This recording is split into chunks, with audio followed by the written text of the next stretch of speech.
भारतीय अर्थव्यवस्था के क्षेत्र हम लोग पढ़ रहे हैं। सारे बच्चे उपस्थित हैं ऑनलाइन। भारतीय अर्थव्यवस्था के क्षेत्र पढ़ते आ रहे हैं 3 दिनों से, लग रहा है तीसरा क्लास या चौथा क्लास होगा आज।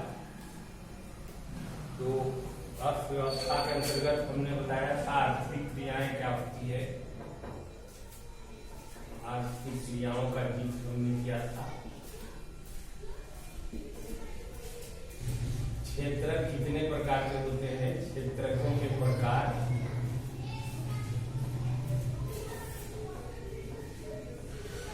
इसके बाद हमने क्या था अगले टॉपिक के रूप में 3 क्षेत्रकों की तुलना,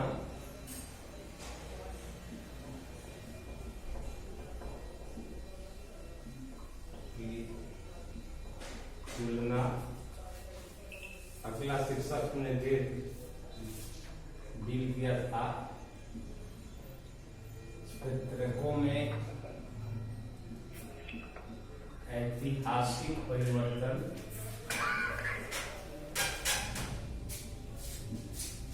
अगले शीर्षक के रूप में हमने डील किया था आपको भारत में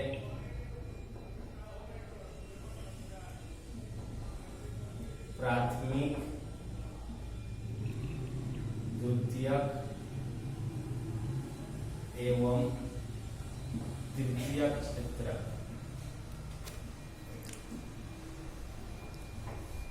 डायग्राम के साथ इसको हमने देखा था। उसके बाद हमने देखा था उत्पादन में तृतीय क्षेत्र का बढ़ता महत्व।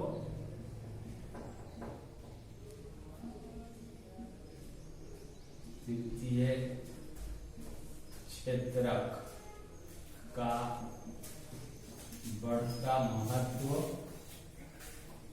इन टॉपिकों को हम लोगों ने चर्चा कर चुका है इनका। इसके बाद अधिकांश लोग कहाँ नियोजित है ये भी हमने डील किया था।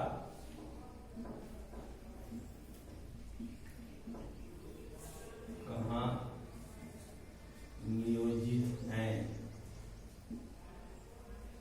इतने सारे टॉपिक्स इस बुक में हमने डील किया है। इसी में अल्प बेरोजगारी, परिश्रम बेरोजगारी और बेरोजगारी क्या होता है, इसको इसी टॉपिक के अंतर्गत आया था। आज हम लोग जो पढ़ने जा रहे हैं वो है अतिरिक्त रोजगार का सृजन कैसे हो।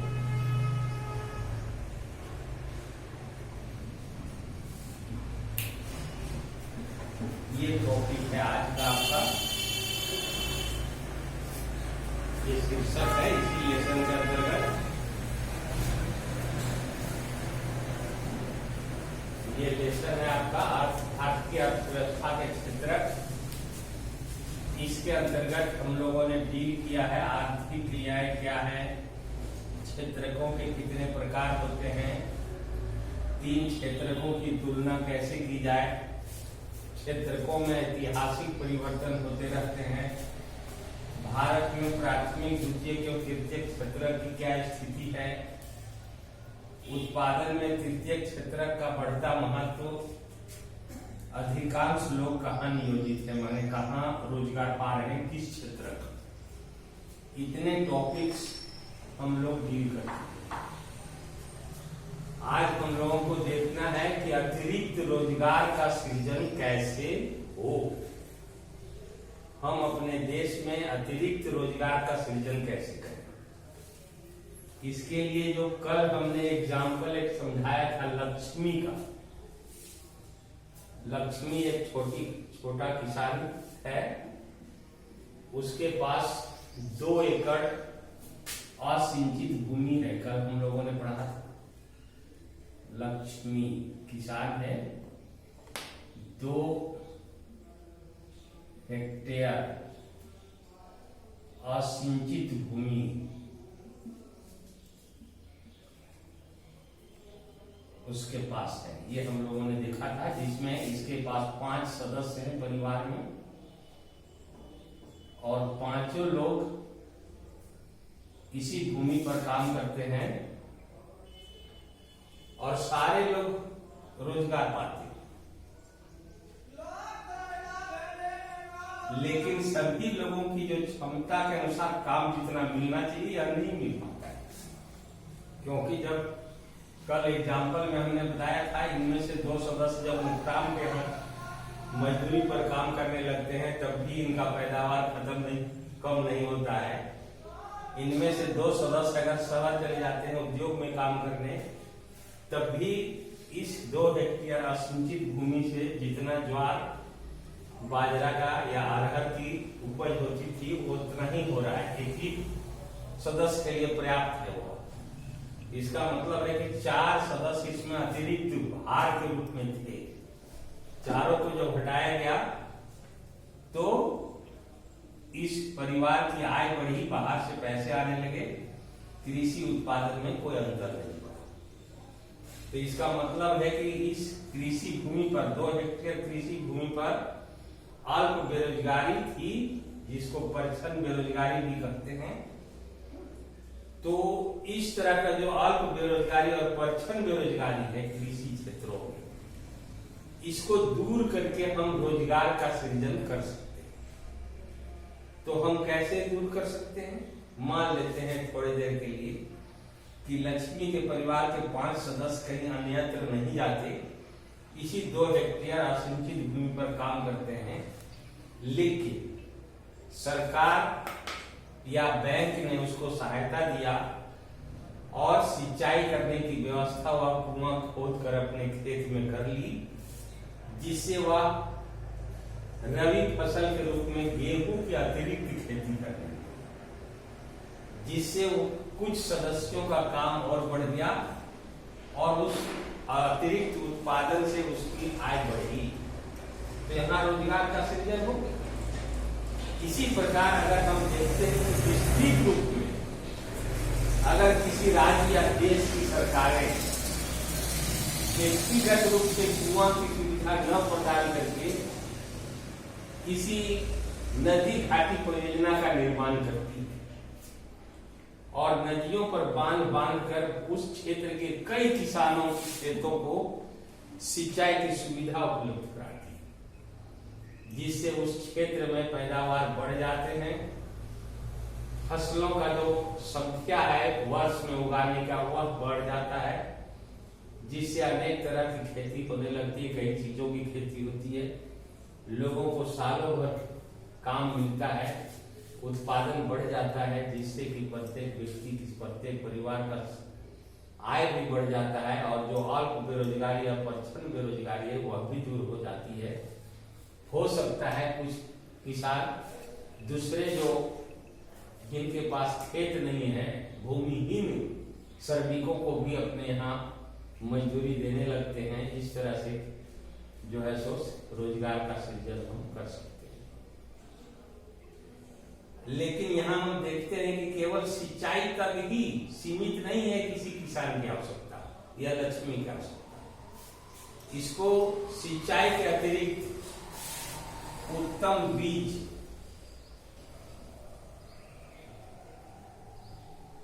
खाद, कृषि यंत्र, पानी निकालने के लिए पंप सेट आदि की आवश्यकता पड़ती है। तो अगर हम इन चीजों की उपलब्धि करा दें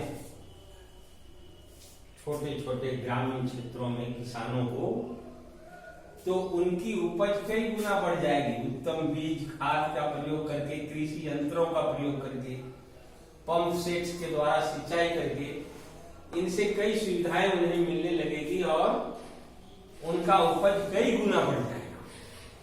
लेकिन इसके लिए, इन सारी चीजों के लिए सरकार को या बैंकिंग व्यवस्था से लोन उन्हें आसानी से मिलना चाहिए।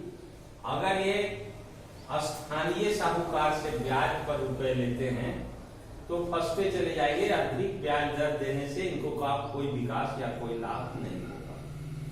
अगर सरकार या बैंकिंग व्यवस्था से इनको आसान किस्तों पर ऋण मिलता है तो समय पर ये उत्तम बीज, खाद, कृषि यंत्र, पंप सेट आदि की व्यवस्था करके अपनी उपज को कई गुना बढ़ा सकते हैं और एक वर्ष में अपने खेत में एक से अधिक फसलों का उत्पादन कर सकते हैं, जिससे हर सदस्य को जो अल्प बेरोजगारी या जो बेरोजगारी झेल रहा है सबको रोजगार मिलेगा। इसके अतिरिक्त जो भूमिहीन श्रमिक हैं उनको भी यहाँ पर श्रम प्रदान किया जाएगा, रोजगार मिलेगा।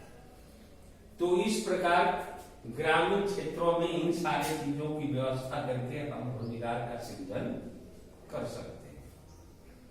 केवल इतना ही नहीं, अगर कृषि उत्पादन बढ़ते हैं तो कृषि उत्पादनों को शहर तक ले जाकर बेचने की आवश्यकता हर किसान को महसूस होगी। इसके लिए परिवहन के साधन की जरूरत पड़ेगी। हर परिवार का एक सदस्य बाजार तक उत्पादन को बेचने और तक के लिए जाएगा, उसको रोजगार मिलेगा। इसके लिए सरकार को चाहिए कि हर ग्रामीण क्षेत्र को सड़कों से जोड़ दिया जाए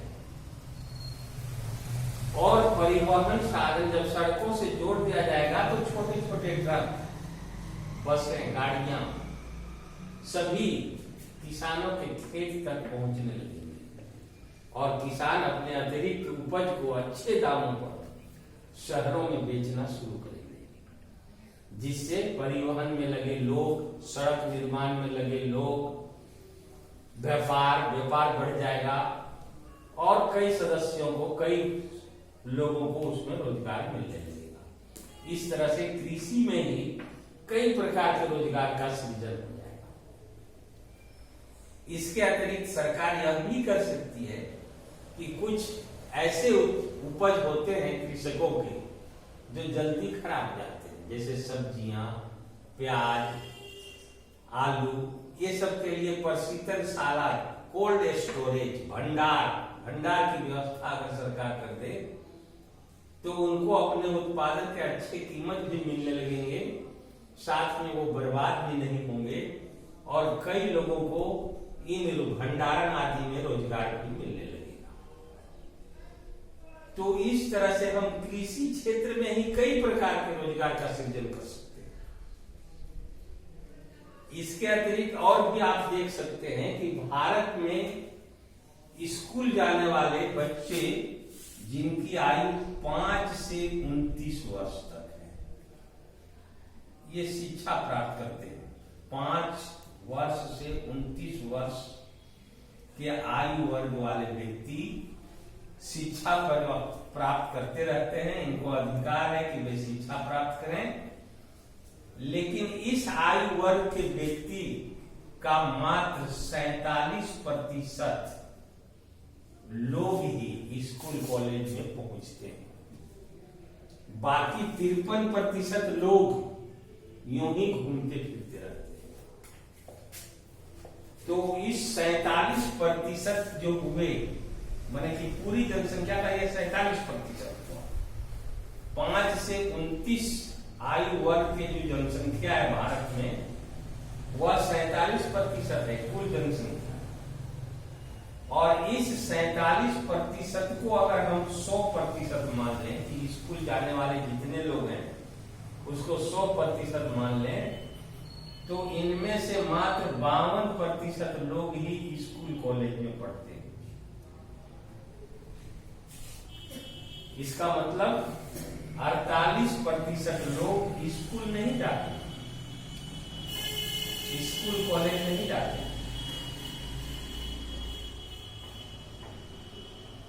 स्कूल या कॉलेज नहीं जाते, यानी कि पढ़ाई नहीं करते हैं, ऐसा कह सकते हैं। यानी कि कुल जनसंख्या का 47% ऐसी जनसंख्या है जिनका आयु 5 से 29 वर्ष के बीच का है।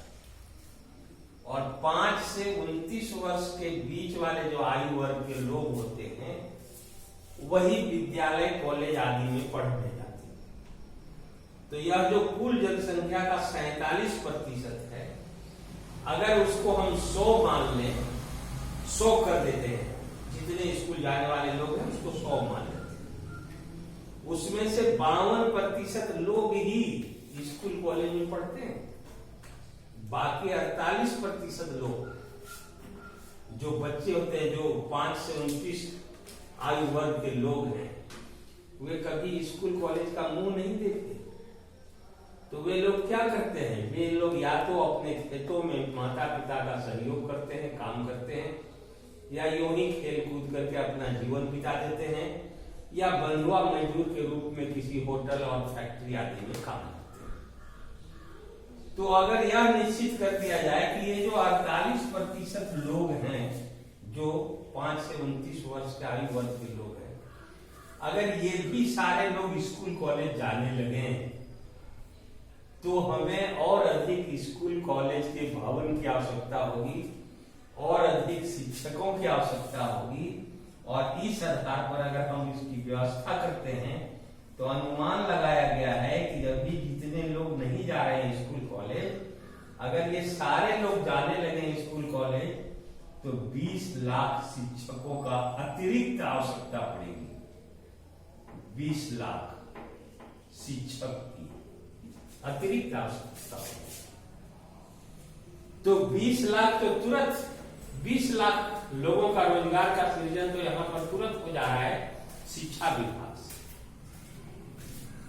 कृषि से तो हम उसको सिंचाई की व्यवस्था करके उत्तम बीज, खाद, कृषि यंत्र, पंप सेट लगाकर रोजगार की व्यवस्था कर ही सकते हैं। और जो लोग स्कूल कॉलेज नहीं जा रहे हैं 48% लोग, अगर इनको भी हम स्कूल कॉलेज भेजने की व्यवस्था कर देते हैं तो हमें और अधिक स्कूल की भवन, कॉलेज भवन आदि की आवश्यकता पड़ेगी, और साथ ही 20 लाख अतिरिक्त शिक्षकों की आवश्यकता पड़ेगी। तो हम तो तत्काल 20 लाख लोगों को रोजगार दे सकते हैं शिक्षा में। कृषि में तो हम अल्प बेरोजगारी, परछन बेरोजगारी को दूर कर भी सकते हैं, बहुत सारे और लोगों को रोजगार दे सकते हैं। शिक्षा में इस तरह से कर सकते हैं। शिक्षा के साथ साथ अगर हम स्वास्थ्य सुविधा की ओर चलें, स्वास्थ्य सुविधा, अगर हम स्वास्थ्य सुविधा की ओर ध्यान दें तो हमारे यहाँ स्वास्थ्य सुविधा, विशेषकर ग्रामीण क्षेत्रों में स्वास्थ्य सुविधाओं का बिल्कुल अभाव है। ग्रामीण क्षेत्रों में लोग छोटी मोटी बीमारी से स्वास्थ्य सुविधाओं के अभाव में अपना जीवन खो देते हैं, लोग काफी कष्ट उठाते हैं। तो अगर स्वास्थ्य सुविधाएं बढ़ा दी जाए अपने देश के अंतर्गत जनसंख्या के आधार पर, तो बहुत सारे डॉक्टर, नर्स, अस्पताल की आवश्यकता होगी। अस्पतालों को बनाने में, डॉक्टर्स, नर्स को उसमें लगाने में कितने लोगों का रोजगार का सृजन हो जाता है। इसी प्रकार एक नया उद्योग आया है, पर्यटन उद्योग। अगर हम लोग पर्यटन उद्योग पर भी ध्यान दें और इसका विकास करें, अगर सरकार हमारे धार्मिक महत्व के स्थानों को, प्राकृतिक महत्व के स्थानों को, जो हमारे वन क्षेत्र हैं, जो हमारे और भी परिभ्रमण करने लायक स्थान है, पहाड़ी क्षेत्र है, उनको अगर सड़कों से जोड़ देते, परिवहन सुविधा उपलब्ध कर देते, हर जगह सुरक्षा की व्यवस्था कर देते, लोगों के ठहरने और खाने पीने की व्यवस्था कर देते हैं, तो लोग दूर दूर से अपने देश के ही नहीं बल्कि विदेशों के लोग भी आकर्षित होकर घूमने फिरने के लिए हमारे यहाँ आने लगे। और इस पर्यटन उद्योग में बहुत सारे लोगों को रोजगार मिलने लगेगा। सड़क के निर्माण में, भवन निर्माण में, होटल व्यवसाय में, चाय पानी के व्यवसाय में, प्रसाद बिक्री करने के व्यवसाय में, खिलौने बेचने में, तरह तरह के सामान बेचने में लोग लग जाएंगे। बहुत सारे लोग अपना परिवहन की सुविधा उपलब्ध कराएंगे लोगों को। इस तरह से बहुत सारे लोगों को रोजगार मिलने लगेगा और एक अनुमान बताया जा रहा है कि अगर हम अपने देश में पर्यटन उद्योग का अच्छी तरह से विकास कर लें तो हम 35 लाख से अधिक लोगों को रोजगार दे सकते हैं। ये निश्चित। तो हमारा टॉपिक है कि अतिरिक्त रोजगार का सृजन कैसे हो। तो आपने देखा कि अतिरिक्त रोजगार का सृजन हम जब चाहें जहां चाहें कर सकते हैं। इसके लिए सरकार को प्रयत्नशील रहना पड़ेगा, जागरूक रहना पड़ेगा। तो कृषि क्षेत्र में ही बहुत सारे चीजों का विकास कर सकते हैं। उसी तरह से अगर पशुपालन में भी विकास किया जाए तो दुग्ध उद्योग को विकसित किया जा सकता है, मत्स्य पालन को प्रश्रय दिया जा सकता है, कुक्कुट पालन को प्रश्रय दिया जा सकता है। इस तरह से कृषि क्षेत्र में बहुत सारे रोजगार का हम सृजन कर सकते हैं। इसके अलावा दूसरा, शिक्षा क्षेत्र में हम बहुत बड़े रोजगार के सृजन कर सकते हैं। स्वास्थ्य सुविधाओं में भी बहुत ज्यादा डॉक्टर, नर्स आदि का सृजन हम कर सकते हैं रोजगार के। पर्यटन उद्योग में एक बहुत नया उद्योग आया है आपके पास, 35 लाख रोजगार हम प्रति वर्ष दे सकते हैं। इसके अलावा जो नई व्यवस्था आई है सूचना प्रौद्योगिकी, उसका विकास करके भी हम अपने देश में बहुत सारे रोजगार का सृजन कर सकते हैं। तो इस प्रकार हम जो बेरोजगारी है हमारे यहाँ या अल्प बेरोजगारी है, उसको हम रोजगार का सृजन करके उसको अच्छी तरह से हल कर सकते हैं। और ऐसा करने पर देश का आय बढ़ेगा, प्रति व्यक्ति आय बढ़ेगा, आपका देश की अर्थव्यवस्था मजबूत होगी। तो इस तरह से अतिरिक्त रोजगार का सृजन करना हमारे हाथ में है, सरकार के बस में है। सरकार अगर अच्छी व्यवस्था करती है तो सारे लोगों को रोजगार मिलना उपलब्ध हो जाएगा। लेकिन ये सारी चीजें तो हम लंबे दौर में हासिल करेंगे, तुरंत नहीं हासिल कर सकते। तो सरकार तुरंत अल्प बेरोजगारी, प्रचंड बेरोजगारी या बेरोजगारी को दूर करने के लिए एक उपाय की है, इसको राष्ट्रीय रोजगार गारंटी योजना कहते हैं। राष्ट्रीय रोजगार गारंटी योजना 2005 में यह लागू किया गया। इसमें ग्रामीण क्षेत्रों में जो बेरोजगार मजदूर हैं, श्रमिक हैं, इनको तत्काल रोजगार देने के लिए सरकार ने इस योजना के तहत वर्ष में 100 दिन रोजगार देने के लिए कृत निकाला। एक वर्ष में 100 दिन जो श्रमिक बेरोजगार है, अल्प बेरोजगारी झेल रहा है, उसको इसके अंतर्गत निबंधन कराना पड़ता है और सरकार उसको वर्ष में 100 दिन मजदूरी देने का गारंटी लेती है। अगर सरकार उनसे काम नहीं ले पाती या काम देती है तब भी, और नहीं देती है तब भी सरकार 100 दिन की मजदूरी उनके खाते में भेज देती है। यह एक बहुत बड़ा कदम है केंद्र सरकार का, जो बेरोजगारी या अल्प बेरोजगारी को दूर करने के लिए उठाया गया बहुत सराहनीय कदम है, जो 100 दिनों के लिए होता है। जो भी अप्रशिक्षित श्रमिक हैं, जो ग्रामीण क्षेत्रों में रहते हैं, जो बेरोजगारी या अल्प बेरोजगारी को झेल रहे हैं, उनके लिए यह व्यवस्था है। तो इस तरह से हम अतिरिक्त रोजगार का सृजन कैसे करें, इस टॉपिक को हमने विस्तार में आपको समझाया है और हर पहलू को बताया है कि कहां से हम रोजगार का सृजन कर सकते हैं और इसके लिए तत्काल राहत देने के लिए सरकार की क्या व्यवस्था है, ये भी आप देखा आपने। तो अब अगर समय है तो आगे बढ़ें।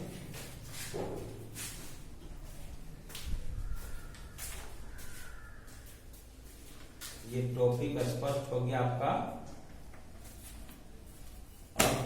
है टाइम? ठीक है, तो इस टॉपिक में आपका समय खत्म हो गया विस्तार में बताने के चलते। ये अच्छी तरह से आप समझ लो हर पॉइंट को कि अतिरिक्त रोजगार का सृजन कैसे करें। सबसे पहले हम कृषि क्षेत्र में करेंगे, यानी प्राथमिक क्षेत्र में। प्राथमिक क्षेत्र बहुत लंबा चौड़ा है, केवल कृषि का हमने एग्जाम्पल दिया है।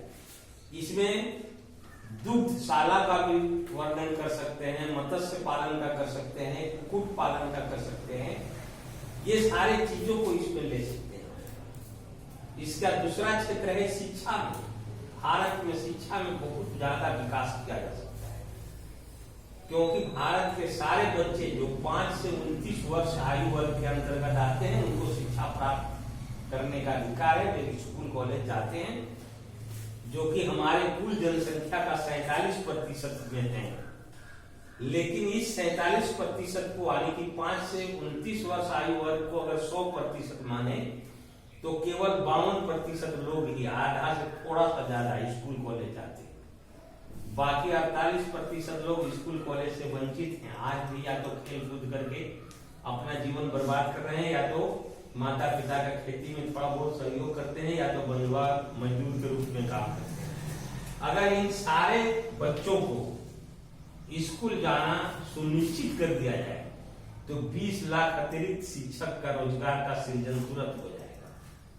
इसके अलावा ग्रामीण क्षेत्रों में स्वास्थ्य सुविधाएं जो हमारे यहाँ है वो बिल्कुल ही नहीं।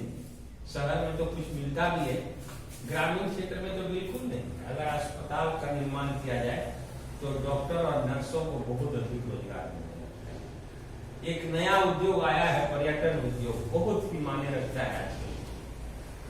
इसमें जितने भ्रमणशील स्थान है, धार्मिक स्थान है, प्राकृतिक महत्व के स्थान है, वन क्षेत्र है जो कि मन मोहने वाले स्थान है, पर्वतीय क्षेत्र है जहाँ लोग मनोरंजन के लिए जाते हैं, वैसे स्थानों को अगर सरकार जोड़ दे सड़कों के द्वारा, परिवहन का विकास कर दे, वहां पर रहने के लिए लोगों को सुविधा प्रदान कर दे, होटल आदि का व्यवस्था कर दे, लोगों को सुरक्षा प्रदान कर दे, तो लोग अपने ही देश और राज्य से नहीं बल्कि विदेशों से भी लोग घूमने आने लगते हैं और बहुत सारे लोगों को रोजगार मिलने लगता है। होटल व्यवसाय में, परिवहन में, बस जीप कार चलाने में, इसके अलावे चाय बिस्किट बेचने में, प्रसाद बेचने में, आज खिलौने आदि बेचने में कितने सारे लोगों को रोजगार मिलने लगता है। इस तरह से अनुमान लगाया गया है कि अगर पर्यटन उद्योग को अच्छी तरह से हम विकसित कर लें तो प्रति वर्ष 35 लाख रोजगार, 35 लाख लोगों को रोजगार केवल इस उद्योग में दे सकते। तो इस तरह से रोजगार का हम सृजन कर सकते हैं, लेकिन ये सारे उपाय थोड़े लंबे समय लेंगे, इनकी व्यवस्था करने में कुछ टाइम लगेगा। तो सबसे छोटा तरीका तब तक सरकार राहत देने के लिए क्या की है, राष्ट्रीय रोजगार गारंटी योजना लागू की है 2005 में। इसके तहत जो अल्प बेरोजगारी लोग झेल रहे हैं या बेरोजगार हैं उनको 100 दिन की मजदूरी देने की गारंटी देती है। अगर सरकार इनको 100 दिन का काम देती है तब भी उनको मजदूरी मिलेगा, और सरकार काम नहीं दे पाती है तब भी 100 दिन की मजदूरी सरकार उनके खाते में डाल देती है। इस प्रकार कोशिश कर रही है सरकार कि वह जो है सो बेरोजगारी को दूर करने का प्रयास करे। अब अगले दिन अगला शीर्षक हम लोग देखेंगे संगठित और असंगठित रूप में क्षेत्रकों का विभाजन। अभी तो हम लोग कार्य की प्रकृति के आधार पर विभाजन किया था, प्राथमिक, द्वितीयक और तृतीयक, लेकिन अब हम लोग कल करेंगे संगठित और असंगठित क्षेत्रकों में वितरण बांटेंगे आर्थिक क्रियाओं। ठीक है।